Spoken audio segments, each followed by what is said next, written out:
अरे ये सर किससे बात कर रहे हैं? केयर टेकर आर्यन से पूछने बाहर आया तो आर्यन ने देखा कि केयर टेकर को देखकर कमला भाग गई। कमला, अरे रुको रुको! क्या भाई, मेरी कमला को भगा दिए? कौन सी कमला सर? यहाँ तो कोई नहीं था। अरे अभी तो यही थी, तुम्हें देखकर भाग गई।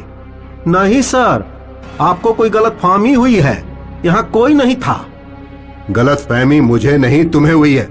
जाओ अपनी आंखों का चेकअप करवाओ। अगली शाम केयर टेकर ने छगन को बुलाया और उसे भी दिखाया कि आर्यन अकेले में बड़बड़ा रहा है। मुझे लगता ही था कि ऐसा कुछ होगा। पर क्यों?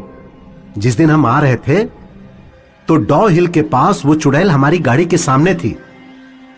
सर को लगा कि हमने उस चुड़ैल का एक्सीडेंट कर दिया, इसीलिए सर गाड़ी से उतरकर उसे देखने गए थे। ये सब तभी से शुरू हुआ होगा। तो अब हम क्या करें? क्या कर सकते हैं? सर को सच्चाई बताते हैं। अगले दिन छगन आर्यन को कार में कहीं ले जा रहा था।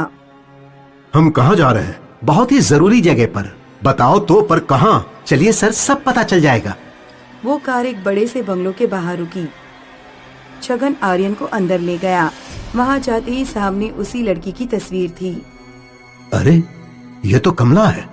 नहीं सर, ये दुर्गा है, दुर्गा। नहीं, ये कमला है।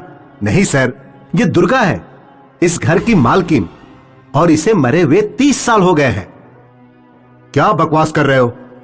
कल रात को मुझसे मिली थी और इस लड़की की उम्र भी 30 साल की नहीं है, और तुम बोल रहे हो कि ये 30 साल पहले मरी थी। आपको मेरी बातों पर यकीन नहीं है ना? हाँ, चलिए मेरे साथ। छगन आर्यन को गांव के मंदिर लेकर गया। अब तुम मुझे यहाँ क्यों लाए? समझ जाइएगा सर, समझ जाइएगा। आपकी कमला रोज रात को आपसे मिलने आती थी ना? हाँ, पर वो तो डाक बंगला में आएगी। वो यहाँ भी आएगी। दोनों सूरज ढलने का इंतजार करने लगे। सूरज ढलते ही कमला प्रकट हो गई। आप उसे अंदर बुलाओ।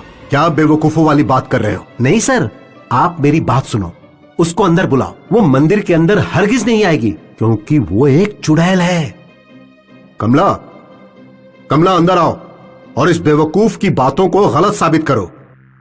कमला सोचती रही, और जब आर्यन के कई बार बोलने पर उसने मंदिर में कदम रखने की कोशिश की तो कमला को देवी की शक्तियों से झटका लगा और वो अपने असली रूप में आ गई। वो बहुत ही बदसूरत चुड़ैल थी। देखिए सर, ये है इसका असली रूप। ये एक चुड़ैल है और अब इसका अगला शिकार आप हो। आर्यन हक्का बक्का रह गया। उसके पसीने छूट गए और बस फिर पीछे से एक पंडित आया और उसने मंत्रों का जाप करना शुरू कर दिया। पंडित ने